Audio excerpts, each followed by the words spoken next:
Speaker of the House ka. Sisiraan mo, i-ooperate mo ang isang Senate President for the sake of the impeachment na gusto mong gawin. So sa madaling salita, magiging totoo ngayon yung haka-haka na ikaw talaga ang may gustong pa-impeach kay BP Sara Duterte para by hook o by crook ikaw ay maging presidente sa 2028. Naku po, focus. Ano? Demolition job kay Chis Escudero. Yun ang focus nila. Gago! Di ba? Bakit? Because kailangan natin mapalitan yan. Ha? Nandyan yung bata nating si Soto. Kailangan natin mapalitan yan. At tapos, para sa February, malinis na ang daan patungo sa impeachment ni BP Sara Duterte. Nakita nyo kaagad dito na politika ang inaasikaso ng House of Representatives, itong lower house. Ang inaasikaso nila paano nila ma-impeach si BP Sara Duterte para sa 2028 yung kanilang leader ay maging presidente, di ba? Tangin ng politika yung buwisit eh. Hindi, kesa na ang gawin sana kung anong mga batas na maaaring gawin para makatulong at maging mas komportable ang mga mamamayang Pilipino. Nakagad natin ng malupit na issue patungkol po dito sa nireveal po ng isang kaalyado ni Marcos at isang congressman. Nireveal niya na talagang si Romualdez ang merong pakana ng lahat ng pag-ooperate laban dito kay Chis Escudero. Naku po, hindi maganda yan. Nung nakaraang araw, di ba, ating pong pinag-usapan natin na si Chis Escudero ay sinabi niya na merong operation laban sa kanya para tanggalin siya para sa February wala nang sagabal pagdating sa impeachment. Tama, mali? So, medyo hindi pa siya nagpangalan doon pero sinabi lang niya, Kamara. Okay? This time, yung mismong isang congressman na nagngangalang si Tiangco ang nagsabing pati daw siya at si Romualdez daw di umano ang merong pakana nito. Naku po, grabe. Gago! Hindi maganda yung ganyang klaseng pangyayari sa bayan natin. Mantakin mo, Speaker of the House ka. Sisiraan mo, i-ooperate mo ang isang Senate President for the sake of the impeachment na gusto mong gawin. So sa madaling salita, magiging totoo ngayon yung haka-haka na ikaw talaga ang may gustong pa-impeach kay BP Sara Duterte para by hook o by crook ikaw ay maging presidente sa 2028. Naku po. Pero sa tingin ko, malabo yung kahit ba ma-impeach mo si BP Sara Duterte, hindi ka magiging presidente unless gumalaw si Comelec chairman. Gago! Hindi, I mean gumalaw siya. Mangampanya siya para sa iyo, di ba? Hindi na ibig ko sabihin. Ikaw naman, oo.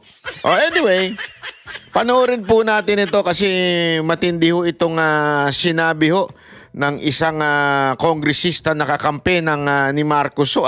Hindi po ito pro Duterte, Hindi po ito nasa kampo ni BP Sara Duterte. May pasaring din si Senate President Chis Escudero. He's been saying that your colleagues there are behind what he says is a demolition job against him. Do you have reason to believe that? So you confirm that? Yes, because it's the same. Grabe, no? At talagang approve na approve sa yes. Hindi pa tapos yung question. Yes. Di ba? Meron talagang demolition job against si Chis Escudero. People na tumitira sa akin, yun din ang tumitira sa kanya, no? I mean, this is for another this is for another episode. It's a long episode. It's a long story, but pinagdududahan kasi ni Martin Oh. na Sino Martin niya? Martin Yubera? Laruin mo. kami ni Cheese magkasabwat doon sa supposedly pagtanggal sa kanya. Sabi ko, hindi naman ako close kay Cheese. Bakit naman ako ang kami inko-connectan yung dalawa? Wala naman kaming, yan yung pinagsimula ng lahat na yan. Diba? If you were- So akala niya tatanggalin siya. So naning. Naning yung mama. At ang akala, magkakuntsaba daw to si Tiangco tsaka si SP, di ba? Si Escudero. Kaya tuloy, naaning daw itong si Romualdez. Naku po.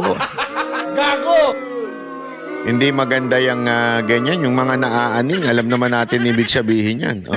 If you will recall, Carmina, I think dati may mga lumalabas-labas na mga news na kami daw ni Cheese parang pinagplaplanuhan namin siya. And he told me that. Oh, naku po. Ayan na ha. Hindi yan, ayan po yung ebidensya. Kasi remember, ang evidence ay maaring sa material o merong resibo or something. At meron din yung tinatawag na evidence na testimonial evidence, di ba? Na mismong ikaw yung naka-witness, kausap mo, nakita mo, kaya mo sinasabi ngayon na ito, ebidensya ito. Ako mismo, nandun ako. Ito, sinasabi niya, ako mismo. Sabi mismo sa akin ni Romualdez, ganito, ganyan. Oh, nako. Ito may ebidensya. Di ba? Malinaw, ebidensya po ito. Na there was a time kasi hindi na kami nag-uusap niyan eh. Sabi ko, bakit naman ayaw mo kong kausapin? Kung may problema, mag-usap tayo, di ba? So, sabi niya, may nakadating daw na report sa kanya, na ganito, ganyan. Sabi ko, paano naman ako masasama dyan? Hindi naman kami close ni Cheese. And at that time, he was the one who told me to meet Cheese. Sabi ko, kaya ko lang naman nakausap si Cheese. At yung unang meeting namin ni Cheese noong 2024 was in his townhouse. You can ask Cheese. All right. You can ask.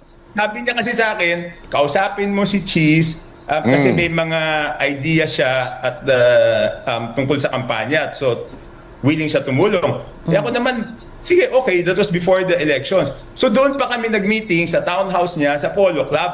Oh. So, sabi ko sa kanya, nung after that, nung medyo nagdududa siya sa akin, sabi ko, Speaker, ikaw nagsabi sa akin, tinawagan mo ako sa bahay, sabi mo, i-meet ko si Cheese. Kaya nag-set kami ng meeting, doon pa kami nag-meeting sa townhouse mo. So, So- paano mong sasabihin na kami nagplaplano?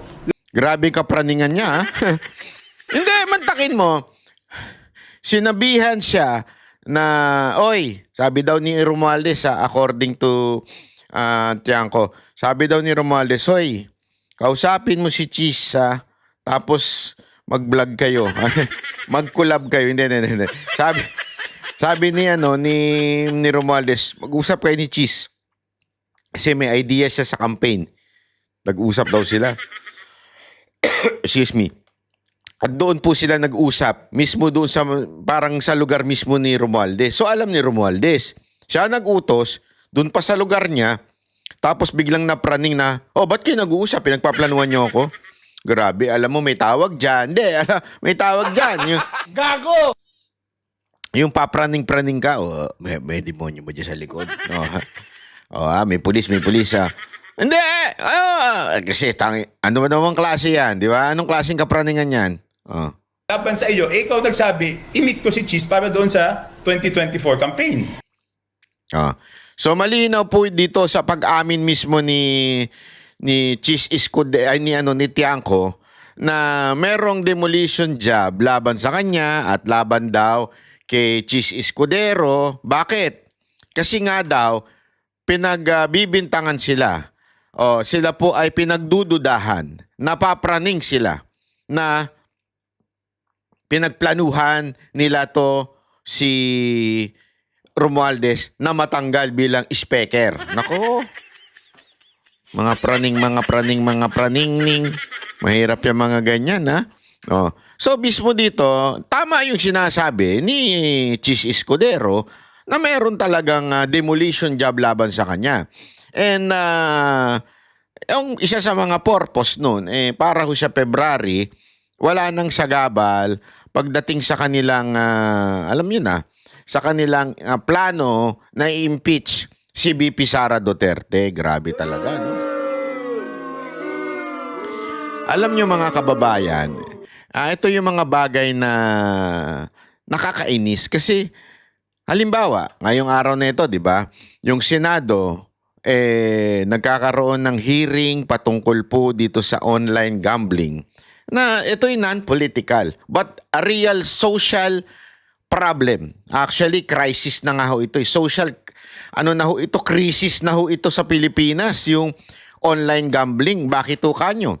Alam natin, dami namamatay dyan, dami nagpapakamatay, ang daming may... Alam nyo, ito, walang biro Ako sabi ko nga sa inyo, nung college ata ako noon, nagbabanda pa ako noon, drummer pa ako noon. Yung isa naming kasamahan, yung baista namin, hindi ko na lang papangalanan yung Elmer na yun. Ay, sorry. Sorry naman.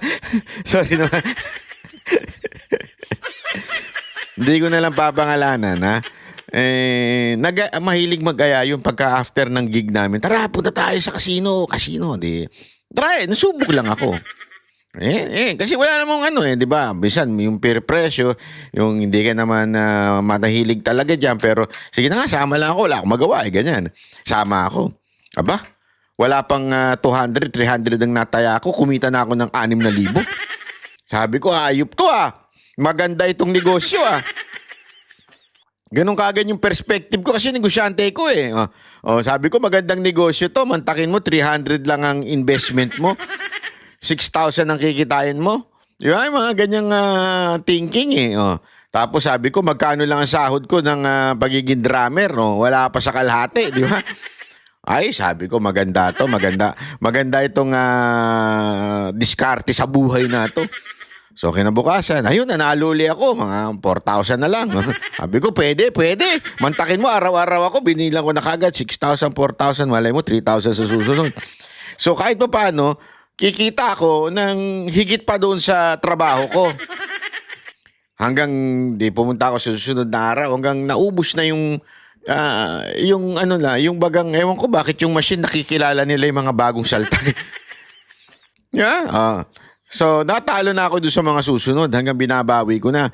Hanggang umabot na ako ng 60,000 to 100,000 per day.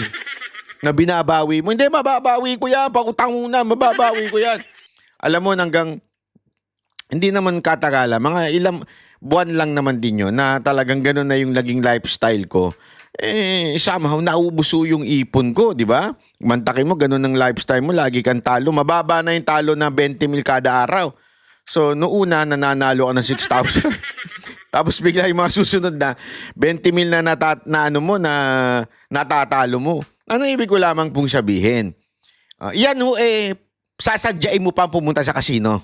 Di ba? Magta-travel ka pa. Ibig sabihin na pag after nun, uuwi ka pa. Sobrang nakaka-depress.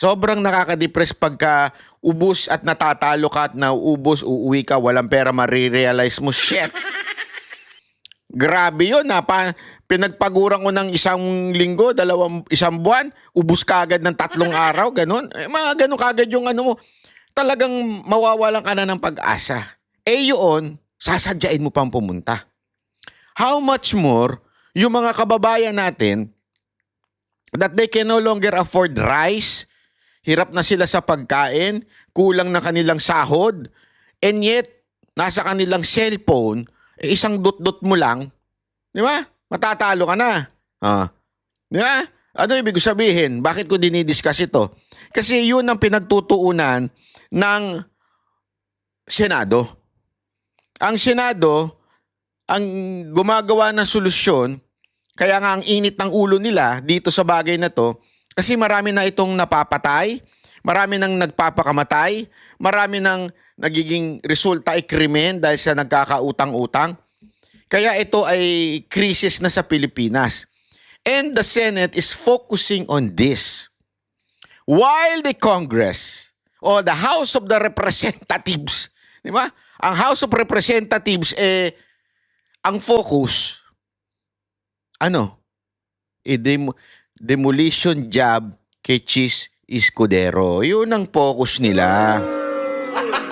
Gago! Di ba? Bakit? Because kailangan natin mapalitan yan. Nandyan yung bata nating si Soto. Kailangan natin mapalitan yan. At tapos, para sa February, malinis na ang daan patungo sa impeachment ni VP Sara Duterte. Nakita nyo kaagad dito na politika ang inaasikaso ng House of Representatives, itong lower house. Ang inaasikaso nila, paano nila ma-impeach si VP Sara Duterte para sa 2028 yung kanilang leader ay maging presidente, di ba? Tangin ng politika yung buwisit eh. Hindi, kesa na ang gawin sana kung anong mga batas na maaaring gawin para makatulong at maging mas komportable ang mga mamamayang Pilipino. Kasi imaginein mo yung unang araw pa lang sa Senado, napakarami ng batas na sinasagmit yung mga senador. Unahan yun di ba? Parang hindi ko alam kung bakit pero ganun yun, unahan, ang dami. 24 lang sila. Sobrang dami ng batas na nakapending na dapat pag-ukulan ng pansin ng mga senador. Imaginein mo, ilan ang congressmen natin, ilan ng nasa house, di ba? Ilan sila? 200 plus? Imaginein mo 200 plus magpapasa ng mga batas yan. O magpapasa ng mga bill na gusto nilang maging batas. Imaginein mo na lang yun. Napakaraming issue nun. Napakaraming talakayin nun. Napakarami dapat sanang pagdebatihan. Hindi itong pagpapatanggal kay VP Sara Duterte. Imagine niyo na lang yun, di ba? Kaya sinisira talaga ng politika. Alam mo, ako nalulungkot Talagang every time I go out of the country, nalulungkot ako. Kasi makikita mo talaga na ang Pilipinas ay paurong. As in, ang ibang bansa, paabante ng paabante, paganda ng paganda, tayo paurong. Alam niyo kung bakit? Dahil sa lintik na mga politikong politika lang ang inaatupag.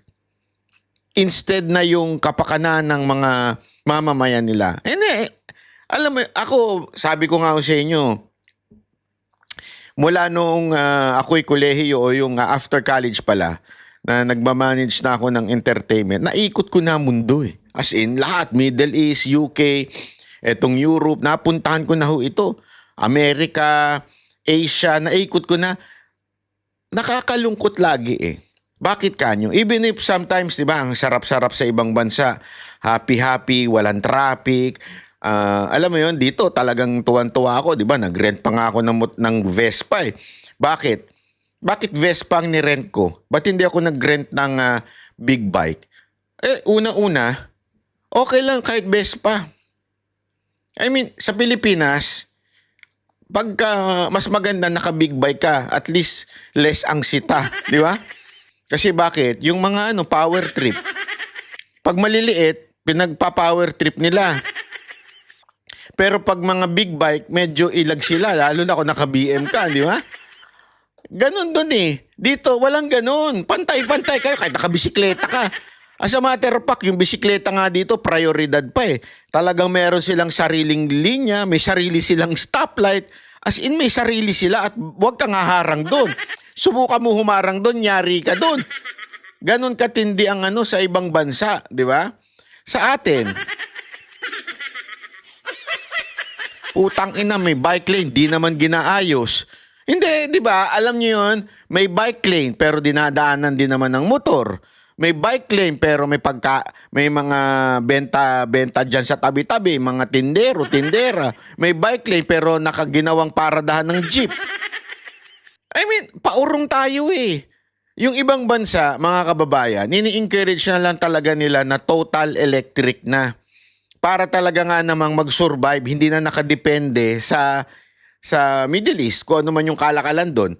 At least kung kuryente, mas mababa ang konsumo, mas environmental friendly. Alam mo, dati, hindi natin yan iniisip. Pero ngayon, mga kababayan, yung nangyayaring weather na biglang lalamig ng onte, biglang uulan, tas biglang sobrang humid, ganong nangyayari. Nagiging concern na tayo ngayon sa environment. Sa Pilipinas, ano pinag-uusapan?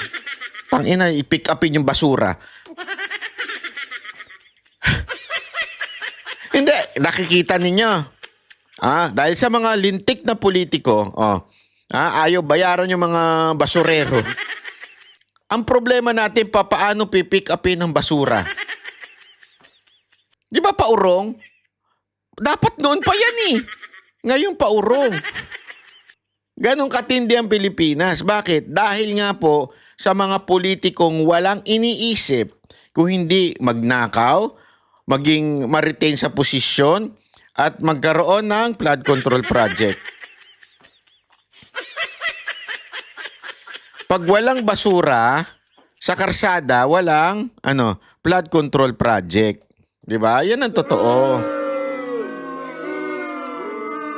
Kasi nga pag may basura, may baha. So kailangan ng flood control project. Pag may flood control project, tiba-tiba na naman si DPWH na na mga opisyal. At syempre, pag tiba-tiba yun, tiba-tiba din yung mga congressman. Eto pa, bibigyan ko pa kayo ng isa pang namumulitika. Naku, sabi ko nga Eto, halimbawa, di ba, problema natin sa online gambling. Problema natin sa gambling. Di ba, yan ang problema. Halimbawa, itong mga nawawalang sabongero. Problema natin ito. Tapos nung pinasukan na ng politika, lintik na hayop yan. Nagkagulo-gulo na naman dito sa Panoorin nyo ito nagkagulo-gulo na naman sila. Iba-iba yung sinasabi ng kapulisan, iba-iba yung sinasabi ng mga quote-unquote whistleblower, iba-iba na sila ngayon. Dito, iba rin yung sinasabi ng DOJ. Dito para talagang Rimulya, na? Bakit ganito ang kwento? Bakit? Anong meron? Nakakaduda di ba? Nakakaduda kung bakit ganito nangyayari. Sige, panoorin natin to. Papakita ko sa inyo kung bakit nakakaduda. Napaka-crucial po ito dahil paano kayo magde-determine ang DOJ ng reasonable certainty of conviction at prima facie evidence kung kulang yung mga binabasa nila or yung mga nakasubmit sa kanila, kulang affidavit lang ng mga patidongan. So kulang yon. So kasi one-sided yan, sigurado fabricated yan. Hindi kumpleto ang mga affidavit na hawak ngayon ng Department of Justice kaugnay sa nawawalang sabongero. Ayon kay Attorney Bernard Vitriolo, abogado ng isa sa mga inaakusahang pulis, tanging affidavit lamang ng mga kaanak ng biktima at ng whistleblower na si Julie Patidongan alias Totoy ang hawak umano ng DOJ. Giit ng abogado, hindi isinumite ng Criminal Investigation and Detection Group o CIDG sa Department of Justice ang affidavit ng 12 witnesses sa kaso.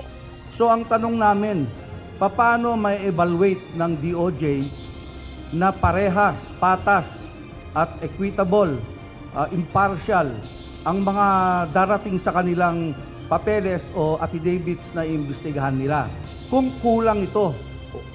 So ang aming Grabe As in, dito makikita mo talaga, bakit ganun? Bakit kulang-kulang?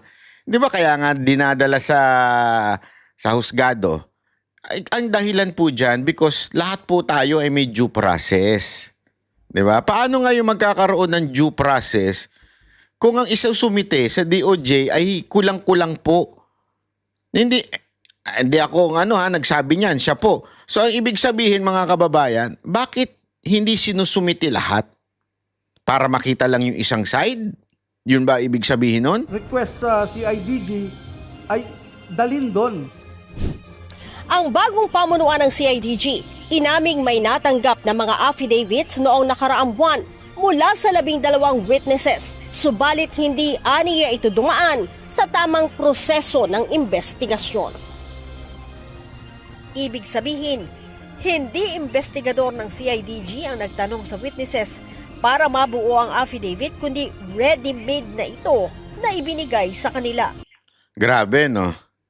So, ibig sabihin, walang investigasyong naganap. Wala. As in, ready-made. Parang may naalala akong witness na ganyan, yung ready-made na. Babasahin na lang niya. Hindi, kasi alam nyo, mga kababayan, napaka-importante niyan. Napaka-importante niyan sa mga kaso na dapat yung kung sino man yung witness, siya mismo gagawa. Siya mismo susulat. Di ba? Nasubukan nyo namang nabangga. Hindi, nabangga sa karsada. Ako, ilang beses ko na nasubukan yan eh. Oh, ang gagawin niyan, bibigyan kanyang papel ng pulis, ng ano. Isalaysay mo dyan ang nangyari. Siyempre, magsasalaysay ka. Yung nabangga mo din, magsasalaysay din. Magkaiba yun. Siyempre, magkaibang version yun. Ngayon, babasahin ngayon ng ano yun. Yung una muna, yung pulis na nag-iimbestiga. Tapos doon pa lang malalaman na kaagad kung sino nagsisinungaling kasi nga, magtatanong siya, mag-iimbestiga na siya. Dito, nung sinagmit, tapos na. Scripted na. Di ba? I mean, hindi ho yung... Yun ang according sa abogado na nagsasabi nito. Yung... walang investigasyong naganap at ano na po, ibinigay lang sa witness, ito ang submit ninyo. Ano ito? Risa, ano? Style of investigation? Di ba? We acknowledge receipt nung mga dokumento. So walang missing affidavits. Yun lang, ni-evaluate nga ng mga investigators natin na hindi naman yung mga investigators natin ang nag-collect ng mga ebidensyang yun. Siya mismo pala nang galing ha. Hindi doon sa abogado. Siya mismo nagsabi na director ng CIDG. Hindi yung investigador nila ang nag-imbestiga. Okay? Yun. So hindi na muna isinabmit sa DOJ yon, pero they are not prevented from submitting it to DOJ kasi for evaluation pa rin naman yung kaso. Wala tayong sinusuppress na ebidensya.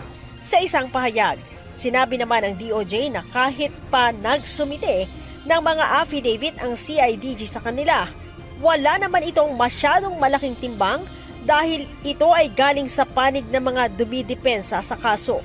Samantala, nilinaw din ni Attorney Vitriolo na hindi nagmamay-ari ng palaisdaan sa Lawa ng Taal ang kanyang kliyente na si Police Senior Master Sergeant Joey Encarnacion, taliwas sa mga naunang naging pahayag ni alias Totoy.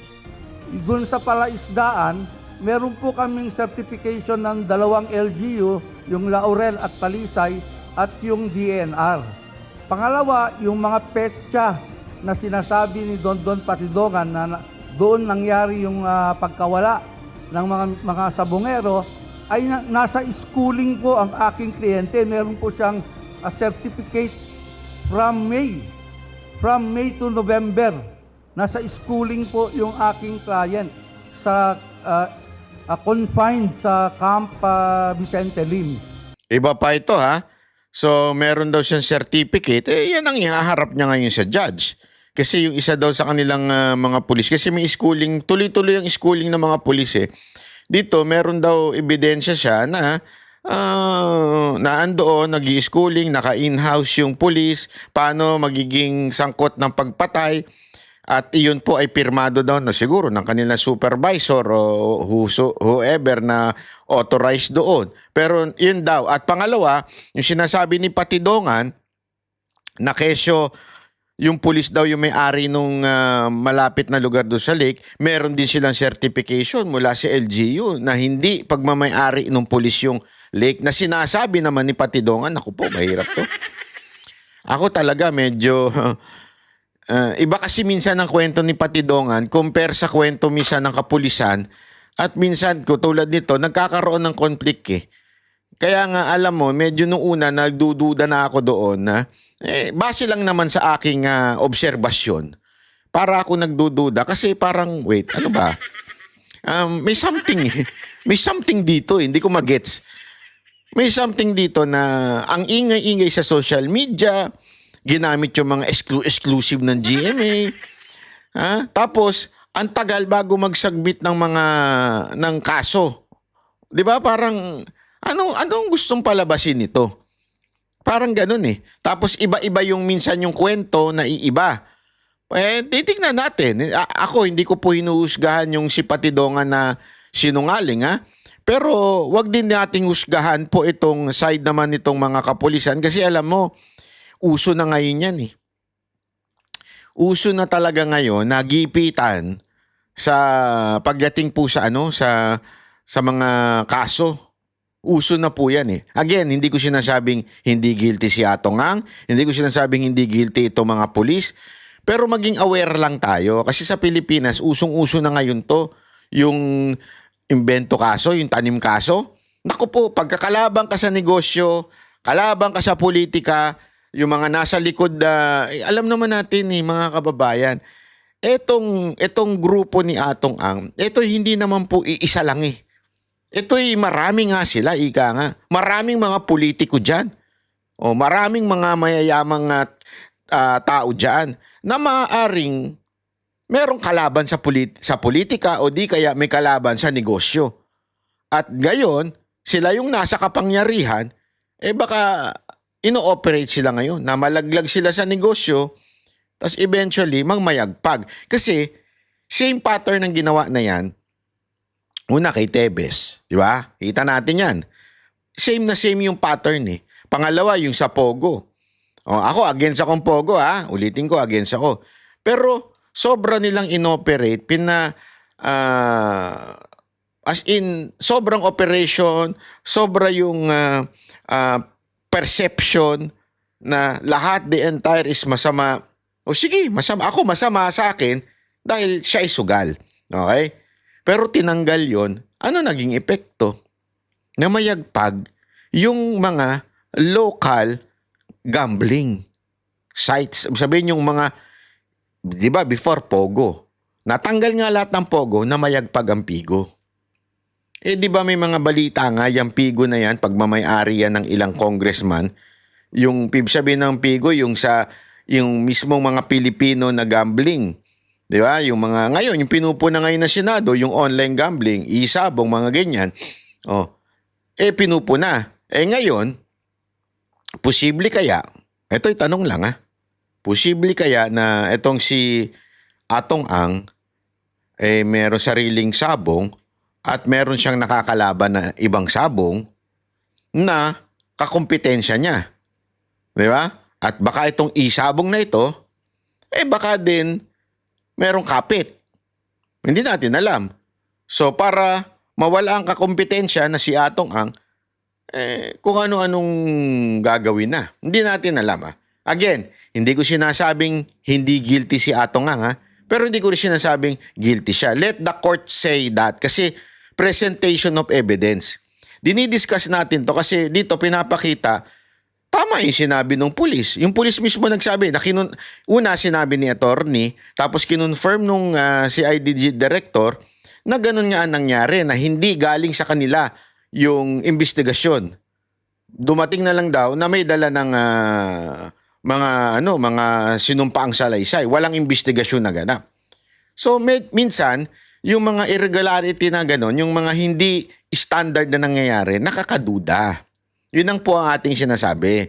Kaya pagmasdan natin ito kasi, again, we are not for the people involved. Ang atin, lagi na lang nasasagasaan ng due process. Yun ang nagiging problema sa Pilipinas. Kung sino malakas na katabi ng pinuno, kung sino malakas ng katabi ng opisyal, sasagasaan na lang ang due process. Sabi ko nga sa inyo, di ba halimbawa yung due process na hindi nasunod kay Pangulong Duterte, kahit gawin pa yan sa kalaban, kahit dilawan pa yan, pinklawan pa yan, ipaglalaban natin yan kung wala sa due process. Kasi mga kababayan, pag hindi natin pinaglaban ng due process, baka one day, tayo nang maging biktima nito. Kaya dapat palagaan ang lahat ng due process, ang hindi dumaan sa due process. Kasi pag ikaw na biktima niyan, good luck sa'yo. Di ba? Buti pa nga mga prominente. Ibig sabihin, mga kilala. So, nagkikreate ng buzz, ng ingay. Paano kung ikaw, wala ka, hindi ka kilala? tapos hindi ka dinaan sa tamang proseso, di ba? Iyak tawa ka na lang. Yun po ang punto natin dito. Di ba, mga kababayan?